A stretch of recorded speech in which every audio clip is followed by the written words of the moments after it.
बिस्मिल्लाहिर्रहमानिर्रहीम। आज again Pakistan stock exchange के रिलेटेड बहुत ही इंपॉर्टेंट वीडियो लेके आए जिसमें मैं मेज़ान बैंक लिमिटेड के फाइनेंशियल रिजल्ट्स जो 18 अगस्त को पाकिस्तान स्टॉक एक्सचेंज की ऑफिशियल वेबसाइट पे और मेज़ान बैंक की ऑफिशियल वेबसाइट पे पब्लिश हुए हैं वो डिस्कस करूंगा और आप लोगों को बताने की कोशिश करूंगा कि किस तरह से आने वाले दिनों में इसकी share price in financial result के बाद इंपैक्ट हो सकती है। तो बहुत ही इंपॉर्टेंट वीडियो होने वाली है, तो मैं एक्सपेक्ट करूंगा कि आप लोग की वीडियो एंड तक देखिए जरूर, इंशाल्लाह आप लोगों को इस वीडियो से फायदा होगा। वीडियो स्टार्ट करने से पहले हमेशा एक हम्बल सी रिक्वेस्ट होती है, अगर आप लोग न्यू है मेरे चैनल पे, फर्स्ट टाइम मेरी वीडियो देख रहे हैं तो काइंडली मेरे चैनल को सब्सक्राइब कर लीजिए। वीडियो अच्छी लगती है लाइक कीजिए और कमेंट सेक्शन में अपने व्यूज लाजमी दीजिए।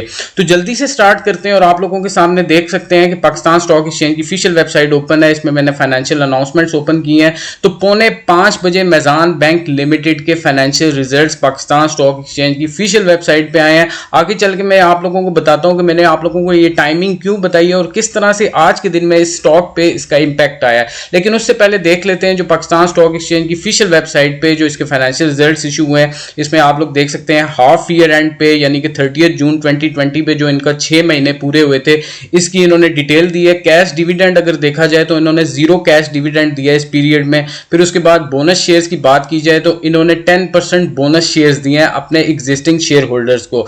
ये एक पॉलिसी होती है कंपनी की तरफ से कि वो अगर डिविडेंड नहीं देना चाह रही, उसको कैश के प्रॉब्लम्स आ रहे हैं या वो देख रही है कि फ्यूचर में कोई नए प्रोजेक्ट्स लगाएगी तो उसको कैश की जरूरत पड़ेगी, तो वो अक्सर कंपनीज बोनस शेयर्स इशू कर देती हैं अपने एग्जिस्टिंग शेयर होल्डर्स को। तो मेज़ान बैंक ने भी यही किया है, अपने एग्जिस्टिंग शेयर होल्डर्स को 10% बोनस शेयर्स दे दिए हैं। तो इट्स मीन कि अगर किसी के पास 10 शेयर्स थे मेज़ान बैंक लिमिटेड के तो उसको एक शेयर एक्स्ट्रा मिल गया, फ्री में मिल गया मेज़ान बैंक लिमिटेड की तरफ से, लेकिन उसको कैश डिविडेंड नहीं मिला। राइट इशू की बात की जाए तो इन्होंने 0 राइट इशू किया है। ये पाकिस्तान स्टॉक एक्सचेंज की ऑफिशियल वेबसाइट से ये पीडीएफ फाइल मैंने डाउनलोड की थी, लेकिन ये थोड़ी ब्लर है तो मैं आप लोगों को इनकी ऑफिशियल वेबसाइट से जो इनकी पीडीएफ फाइल है वो डाउनलोड करके आप लोगों को दिखाता हूं। ये एनुअल रिपोर्ट्स आ रही हैं इनकी ऑफिशियल वेबसाइट पे, मेज़ान बैंक की हाफ ईयरली रिपोर्ट्स आ रही है। इसी तरह काफी इंफॉर्मेशन इन्वेस्टर्स को इनकी ऑफिशियल वेबसाइट से मिल सकती है। तो मैंने ये जो इनकी ऑफिशियल वेबसाइट से जो कंसोलिडेटेड फाइनेंशियल स्टेटमेंट्स ओपन की हुई है वो आप लोगों के साथ डिस्कस करता हूं। सबसे पहले चल के देखते हैं कंपनी की फाइनेंशियल पोजीशन, जिसको पहले बैलेंस शीट बोलते थे। इसमें एसेट्स आ रहे होते हैं, लायबिलिटीज आ रही होती हैं और शेयर कैपिटल आ रहा होता है। अगर आप लोगों ने मेरी प्रीवियस वीडियोस फॉलो की हैं तो आप लोगों को जरूर इन चीजों के बारे में पता होगा, क्योंकि मैं ब्रीफली ये चीजें आप लोगों को बताता रहा हूं। तो आज एनालिटिकली देखते हैं कि मेज़ान बैंक ने इस 6 महीनों में या इस क्वार्टर में कैसा परफॉर्म किया as compare to last year के। तो आप लोग देख सकते हैं जो इसके एसेट्स आ रहे हैं आप लोगों के सामने, जो मैंने थोड़े बहुत हाईलाइट किए हैं। अगर आप लोगों को ये नजर आ रहे हो तो मैंने इसको हाईलाइट किया है। तो इसमें जो इंक्रीज मैंने कैलकुलेशन इसकी करके रखी हुई है, जो इसमें इंक्रीज आया है वो 12% का इंक्रीज आया है। इट्स मीन के 31 दिसंबर 2019 से लेके जून 30 2020 तक यानी कि 6 महीनों में मेज़ान बैंक लिमिटेड के 12% एसेट्स बढ़े हैं। तो ये एक अच्छा साइन है कि कंपनी ने अपने एसेट्स बढ़ाए हैं। फिर उसके बाद कैश फ्लो स्टेटमेंट में जाके देखेंगे कि इनकी कैश पोजीशन कैसी है, आया कि इनके पास पैसे बढ़े हैं या पैसे कम हुए हैं, वो आगे चल के देखते हैं। फिर उसके बाद अगर लायबिलिटीज की बात की जाए, क्योंकि कंपनी जो बैंक्स होते हैं उनकी लायबिलिटीज में डिपॉजिट्स भी आ रहे होते हैं, जो लोग पैसा जमा करवाते हैं वो डिपॉजिट्स भी आ रहे होते हैं। तो ये आप लोग देख सकते हैं कि जो बैंकिंग सेक्टर होता है उन बैंक्स के जो लायबिलिटीज होती हैं वो काफ़ी ज़्यादा होती हैं। तो वो इतना ज़्यादा मैटर नहीं करता क्योंकि लोगों के पैसे डिपॉजिट हुए होते हैं, इस पर ये अर्निंग कर रहे होते हैं, अपना मार्कअप अर्न कर रहे होते हैं। अगर लायबिलिटीज की बात की जाए तो 12.6% इंक्रीज आया है मेज़ान बैंक लिमिटेड की लायबिलिटीज में। तो ये इतना बड़ा इंक्रीज नहीं है। अगर 6 महीनों की बात की जाए, आप लोगों को पता है कि फाइनेंशियल प्रॉब्लम्स भी चल रही थी पाकिस्तान में, सिस्टमैटिक रिस्क काफी ज्यादा हो गया था। आल्दो पाकिस्तान में जो पाकिस्तान का बैंकिंग सेक्टर है वो काफी अच्छा परफॉर्म करता रहा पिछले काफी टाइम में, लेकिन इंटरेस्ट रेट काफी नीचे आ गया था। आगे चल के देखते हैं कि उसका क्या इंपैक्ट आया इसकी फाइनेंशियल परफॉर्मेंस पे। तो आगे जल्दी से चलते हैं, इसकी फाइनेंशियल परफॉर्मेंस जो पिछले 6 महीनों की है उसका देखते हैं कंपैरिजन, जो पिछले साल के क्वार्टर के साथ करते हैं, पिछले साल 6 महीनों का जो यही पीरियड है उसके साथ इसका कंपैरिजन करते हैं। तो अगर इसकी टोटल इनकम की बात की जाए, ये जो आप लोगों के सामने आ रही है, जिसमें काफी जो इन्होंने अपना प्रॉफिट अर्न किया है, फिर उसके बाद लोगों को जो प्रॉफिट्स पे किए हैं, जो इंटरेस्ट पे करते हैं ये, वो पे करने के बाद जो इनकी अदर इनकम है वो सारा कुछ मिलाने के बाद जो इनकी टोटल इनकम आई है उसका कंपैरिजन देखते हैं तो बहुत बड़ा इंक्रीज आया है। मेज़ान बैंक के जो फाइनेंशियल रिजल्ट्स हैं मुझे काफी अच्छे नजर आ रहे हैं, क्योंकि मेज़ान बैंक की जो टोटल इनकम है वो भी बढ़ी है, प्रॉफिट आफ्टर टैक्सेशन आगे चल के बताता हूँ, वो भी एक बहुत बड़ी अमाउंट से बड़ी है, एक सिग्निफिकेंट इंक्रीज देखा गया है मेजान बैंक लिमिटेड के प्रॉफिट्स इंक्रीज में।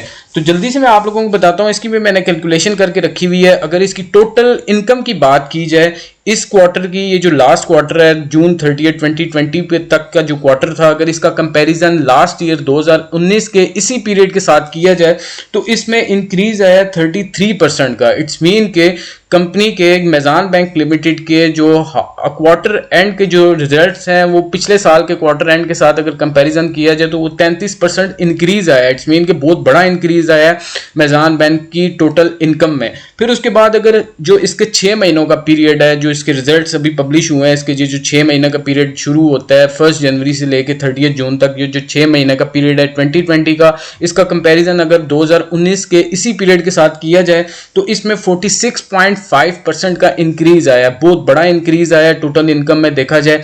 ये एनालिटिकल जजमेंट होती है जिससे इन्वेस्टर जज कर रहा होता है कि आया कि जो उसके पास स्टॉक है इस कंपनी का वो आने वाले दिनों में ऊपर जा सकता है या नीचे जा सकता है। इसकी इंप्लीमेंटेशन मैं आप लोगों को इस वीडियो के एंड पे बताता हूं, लेकिन आप लोगों को ब्रीफ से इसके एनालिटिक्स चेक करवा देता हूं। फिर उसके बाद अगर इसकी प्रॉफिट आफ्टर टैक्सेशन की बात की जाए तो प्रॉफिट आफ्टर टैक्सेशन जो इस क्वार्टर की अगर पिछले क्वार्टर के साथ कंपैरिजन किया जाए, ये मैं आप लोगों के साथ लिंक डिस्क्रिप्शन में शेयर कर दूंगा, आप लोग खुद भी इसको कैलकुलेट करना, आप लोगों को काफी सारी चीजें समझ आएंगी। तो मैं आप लोगों को जो मैंने कैलकुलेशन करके रखी हुई है प्रॉफिट आफ्टर टैक्सेशन की, तो इस क्वार्टर में 68% का इंक्रीज आया as compare to last year 2019 के इसी क्वार्टर के मुकाबले में।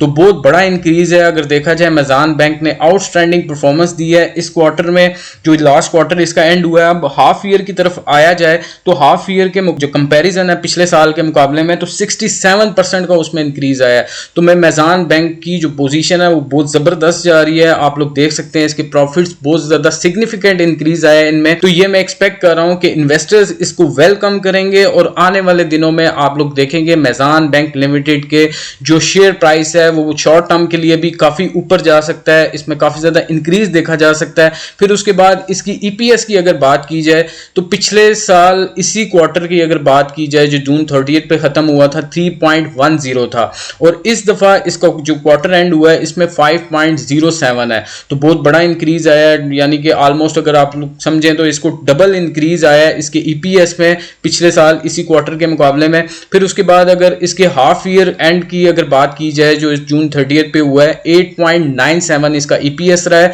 अगर पिछले साल इसी हाफ ईयर एंड के मुकाबले में देखा जाए तो 5.42 था 2019 में। तो बहुत अच्छी परफॉर्मेंस शो हो रही है। जो कंपनी की परफॉर्मेंस शो हुई है, इस फाइनेंशियल परफॉर्मेंस जो इशू हुई है पाकिस्तान स्टॉक एक्सचेंज की ऑफिशियल वेबसाइट पे, मेजान बैंक की ऑफिशियल वेबसाइट पे, तो देखा जाए तो कंपनी की बहुत जबरदस्त परफॉर्मेंस देखी जा रही है। जो इसके प्रॉफिट्स इंक्रीज हुए हैं क्वार्टरली 68% इंक्रीज आया, हाफ ईयर एंड पे देखा जाए तो इसका जो इंक्रीज आया 67% इंक्रीज आया।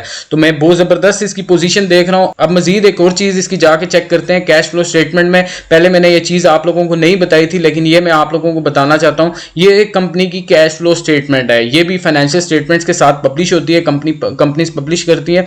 अगर इसका कंपैरिजन देखा जाए तो ये पिछले साल जून 2019 और इसी पीरियड का जून 30 2020 के मुकाबले में कंपैरिजन किया हुआ है, तो हम लोग देख लेते हैं कि कितना इंक्रीज या डिक्रीज आया। Cash and cash equivalents at the end of the period, it's mean कि कंपनी के पास कितना कैश पड़ा हुआ है जो फ्यूचर में वो यूज कर सकती है। तो इसमें देख लेते हैं कि कितना इंक्रीज या डिक्रीज आया। तो इस हाफ ईयर एंड पे देखा जाए तो 11% का इंक्रीज आया है as compare to last year के।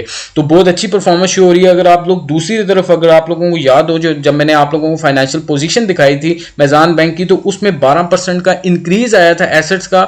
और इसमें अगर देखा जाए कैश पोजीशन में जो कैश कंपनी के पास कैश पड़ी हुई है, जो नॉन कैश आइटम्स को निकालने के बाद वो 11% इंक्रीज हुई है। यानी कि कंपनी की पोजीशन मुझे काफी अच्छी लग रही है। आप लोग फ्यूचर में देख सकते हैं कि मेजान बैंक लिमिटेड का शेयर प्राइस इंक्रीज हो सकता है। मैंने एनालिटिकली ब्रीफ सी चीजें आप लोगों को बताई हैं, जरूर आप लोगों को समझ आई होंगी। जिस तरह से प्रॉफिट्स में एक सिग्निफिकेंट चेंज आया, मैं अगेन आप लोगों को इस पे एम्फेसाइज कर रहा हूं क्योंकि इसका इंपैक्ट मैंने आप लोगों को आगे चल के बताना है कि 68% क्वार्टरली इंक्रीज हुआ है इसका प्रॉफिट आफ्टर टैक्सेशन, और हाफ ईयर एंड की बात की जाए तो 67% का इंक्रीज आया। अब जल्दी से चलते हैं मेज़ान बैंक को चेक करते हैं। investing.com की जो वेबसाइट है मैं हमेशा आप लोगों को रिकमेंड करता हूं। तो आप लोगों के सामने मैंने ये आज की डेट का 5 मिनट की कैंडल्स ओपन की हुई है। इसका पर्पस मैं आप लोगों को बताता हूं। अगर आप लोग ये इसके एंड पे जाके ये ग्रीन वाली कैंडल अगर आप लोगों को नजर आ रही हो तो इसमें आप लोग देख सकते हैं कि यहां पे आके कैंडल्स ग्रीन हो गई थी, यानी कि मार्केट जिस टाइम क्लोजिंग की तरफ जा रही थी और 4:45 बजे मेज़ान बैंक लिमिटेड के जब फाइनेंशियल रिजल्ट्स पब्लिश हुए पाकिस्तान स्टॉक एक्सचेंज की ऑफिशियल वेबसाइट पे और इनकी अपनी ऑफिशियल वेबसाइट पे, तो वो काफी अच्छे थे, इन्वेस्टर्स ने उनको काफी वेलकम किया है। तो आप लोग देख सकते हैं कि मेज़ान बैंक लिमिटेड का जो आखिरी 5 से 10 मिनट थे उसमें शेयर प्राइस इंक्रीज हुआ है। हालांकि आज के दिन में इसका ओवरऑल देखा जाए तो 1.29% डिक्रीज देखा गया मेज़ान बैंक लिमिटेड की शेयर प्राइस में, लेकिन जब मार्केट क्लोज हो रही थी उस टाइम आप लोग देख सकते हैं कि ग्रीन कैंडल बनी हुई है। इट्स मीन के यहाँ पे काफी ज्यादा बाइंग देखी गई है स्टॉक की। तो मैं एक्सपेक्ट कर रहा हूं कि कल जिस टाइम मार्केट ओपन होगी तो मेज़ान बैंक लिमिटेड के शेयर प्राइस में इंक्रीज देखा जा सकता है। तो ये अच्छा स्टॉक हो सकता है, आने वाले दिनों में इन्वेस्टर्स इसको वेलकम करेंगे। तो आप लोगों को समझ आ रही होगी कि किस तरह से फाइनेंशियल रिजल्ट्स का इंपैक्ट आता है किसी भी स्टॉक पे। तो आप लोग देख सकते हैं कि किस तरह से जब डे क्लोज हो रहा था उस टाइम काफी ज्यादा बाइंग देखी गई है मेज़ान बैंक के स्टॉक में। तो आने वाले दिनों में भी मैं देख रहा हूं कि मेज़ान बैंक का शेयर प्राइस इंक्रीमेंट की तरफ जा सकता है, इंक्रीज हो सकता है, क्योंकि इन्वेस्टर्स का कॉन्फिडेंस इस स्टॉक पे काफी ज्यादा बढ़ सकता है आने वाले दिनों में। तो आज की वीडियो इतनी। तो मैंने कोशिश की है कि आप लोगों को ब्रीफ सी वीडियो में काफी सारी चीजें बताने की कोशिश करूं और एनालिटिकली चीजें आप लोगों को समझाने की कोशिश करूंगा, कितना परसेंट इंक्रीज आ रहा है, किस तरह से चीजों को जज करते हैं, किस तरह से फाइनेंशियल स्टेटमेंट्स को जज करते हैं। तो आई होप कि आप लोग खुद से भी फ्यूचर में एबल होंगे कि खुद से फाइनेंशियल स्टेटमेंट्स को उठा के उनकी जजमेंट कर सकें कि वो स्टॉक कैसा परफॉर्म कर रहा है। आया कि आने वाले दिनों में जो रीसेंट फाइनेंशियल रिजल्ट्स इशू होंगे किसी भी कंपनी के, उससे आप लोग जज कर सकते हैं कि फ्यूचर में वो स्टॉक ऊपर जा सकता है, अप ट्रेंड में जा सकता है या डाउन ट्रेंड में जा सकता है। तो आज की वीडियो इतनी, मिलते हैं नेक्स्ट वीडियो में। अल्लाह हाफ़िज़।